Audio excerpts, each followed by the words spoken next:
Mesdames and messieurs, it is with deepest pride and greatest pleasure that I welcome you here today. And now, we invite you to relax.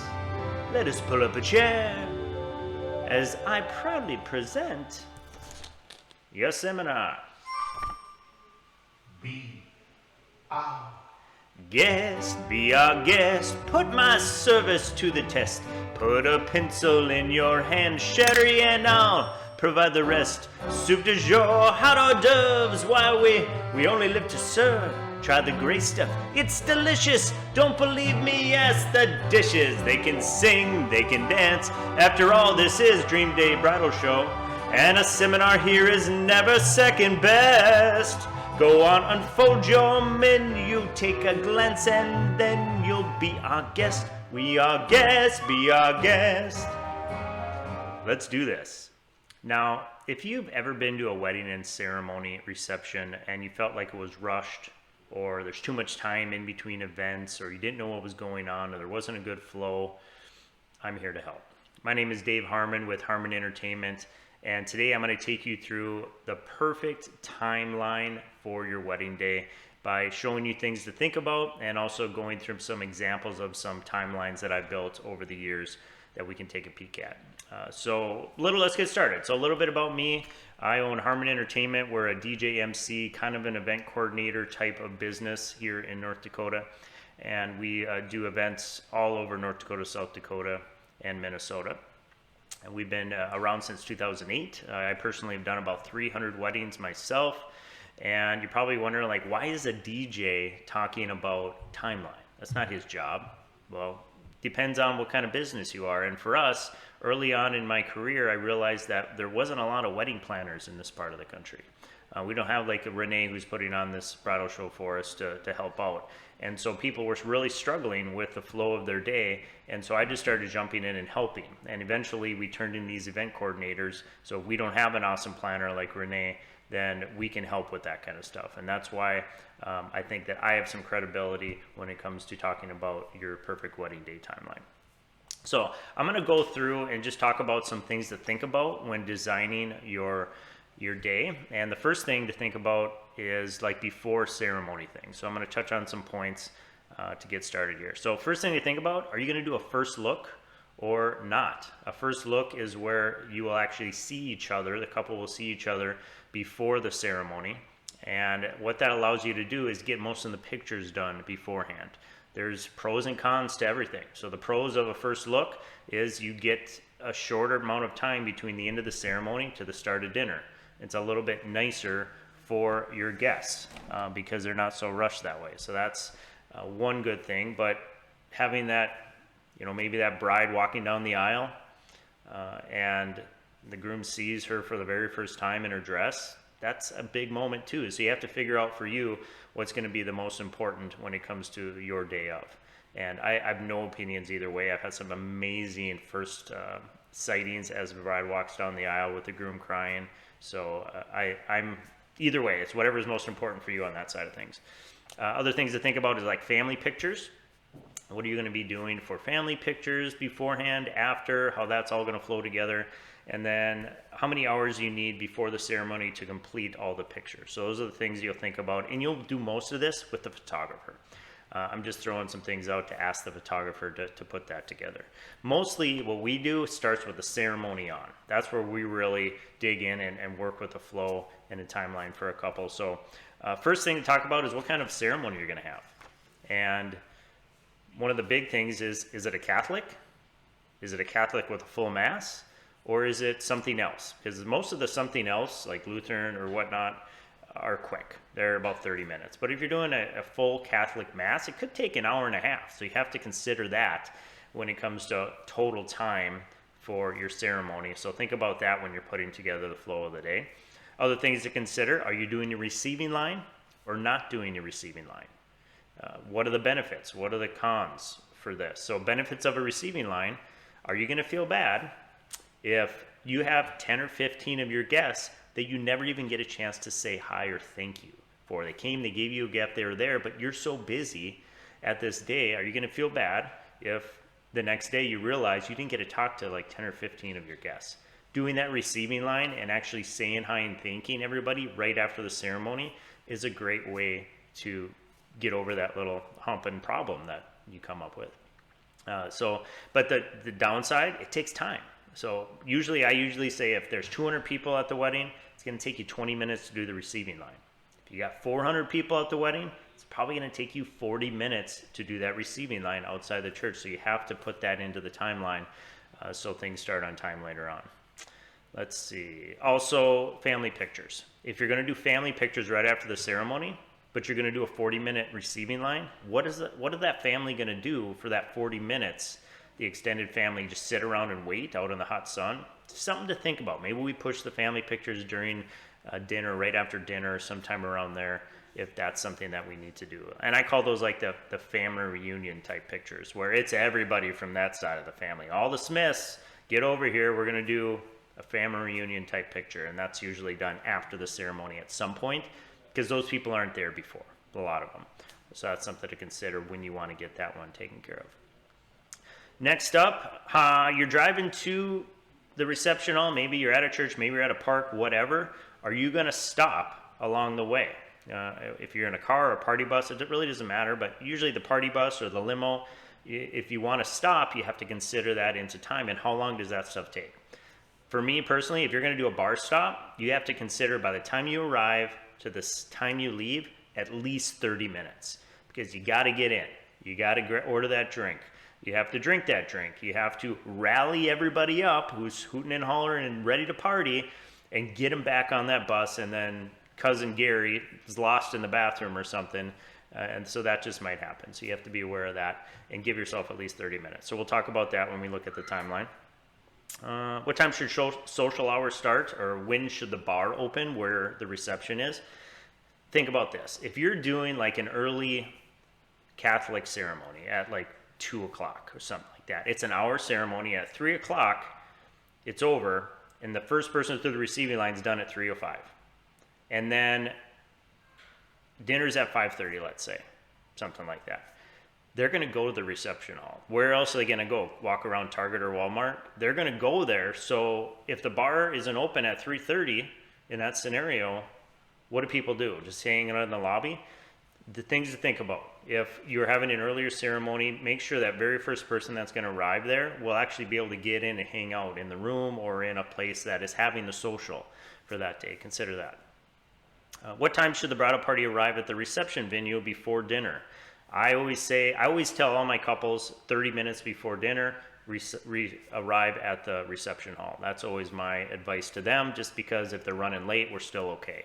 Last 20 minutes before dinner is the last time to arrive, because as soon as they get here, here's what happens. Gotta go to the bathroom, okay, and then they're running to the bathroom, and then we're missing people, and then we're herding cats, and we're trying to get them all together and lined up for a really fun grand entrance about 10 minutes to, so we can get dinner started right on time. So 30 minutes before.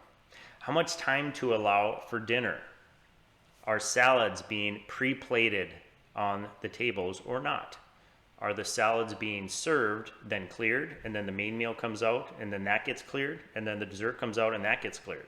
All that's got to be figured into how long dinner is going to take. If it's a buffet, how many lines are you having? You can have a single line buffet with 400 guests, and they only have one side to go on, and the people are serving. It's going to take like 2 hours to get through 400 people with a single line buffet. I've painfully been through that before. But if you can add just one more line to that other side of that table, so people can go on both sides and dish themselves, it's going to cut that in half. So I always encourage, no matter what, a 2-line buffet just to get through dinner so we can get to the dancing and more of the fun activities after that. So keep that in mind. I'd say 200 people, I usually allow for an hour and 15 minutes if we had a buffet. Or served, 200 people served, an hour and 15 minutes. How much time to allow for toasts? I usually figure 5 minutes per speaker. We talk about this in planning well before the day of, so I know I have 4 speakers. I'm going to put about 20 minutes of time in there for that. Why is that important? What does it matter? Well, what if the photographer's got a contract and they're done at 8 o'clock sharp and the toasts go 45 minutes long? And they're looking at me going, when are you going to start the first dance? Well, I always want to communicate that well ahead of time so we never have that conversation where that doesn't work out. We just want to make sure everybody's working together at this reception to make this couple's best day of their life go very, very smooth. That's toast. Transition from toast to the first dance. How do you do this? Well, if you're going to have kids there, we always encourage to do a little 10-15 minute kids dance where the kids will all come to the dance floor and we just play some high energy fun music for them and they party and dance and have a good time. But if you're not doing a kids dance, maybe you don't, there are very few kids and you just want to get the party going and get things rolling. Here's one thing that I advise when it comes to timeline build is at the end of the toast, our happy couple is going to do some thank yous. And then one of them, maybe a groom, will look at his bride after the thank yous and say, may I have this dance? She stands up. They walk to the dance floor from the head table. The DJ plays the song halfway to the dance floor, and it's a cool, magical moment, and everyone's paying attention because they're all at their tables. So that is one option if you're not doing a kids dance. If you are doing a kids dance, that's a great time to do it right after toast as well. Other thing is that sunset photo I touched on already a little bit, but communicating with that photographer on what is their favorite time to do a sunset photo. Some of them say 30 minutes before, 15 minutes before sunset, and we want to work with them because those pictures can be pretty amazing. And so we'll work with them and figure it out, put it in our timeline where that photographer shot will happen, and that'll help them out and just create some great pictures for the couple. Okay, so we've gone through that. We are now going to go through a couple of example timelines of different events that you can choose from. So the first one we're going to look at here is right here, and hopefully you can see that. And here's the key specifics from this wedding. It's June 22nd, which means the sunset is at 9:26 p.m. We have 400 guests, yes on a first look. They have a Lutheran ceremony, and it's an 8-hour package with a photographer. So let's dig into this day and see how this rolled. First up, let's talk about the photographer arriving. So the contract started at 12 for the photographer, and I do have to admit I've had some help on this timeline by photographers, so they've helped me kind of talk through some of this stuff. This isn't all me, because usually they run this.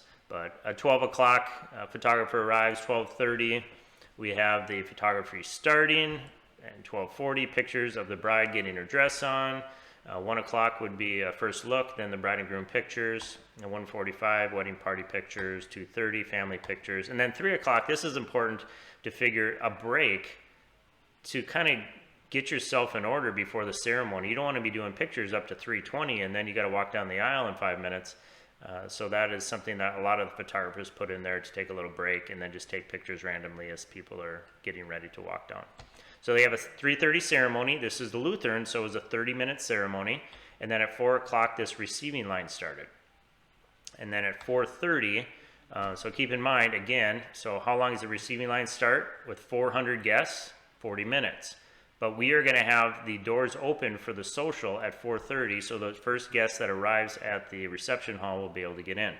4:40, that receiving line ends, and they jump in that limo or bus to jump over to the bar. So they're cruising over to the bar. They get there at 4:50, 30-minute timeline in and out of the bar. They jump back in at 5:20. At 5:30, the bridal party arrives at the reception venue. I'll scroll down here a little bit.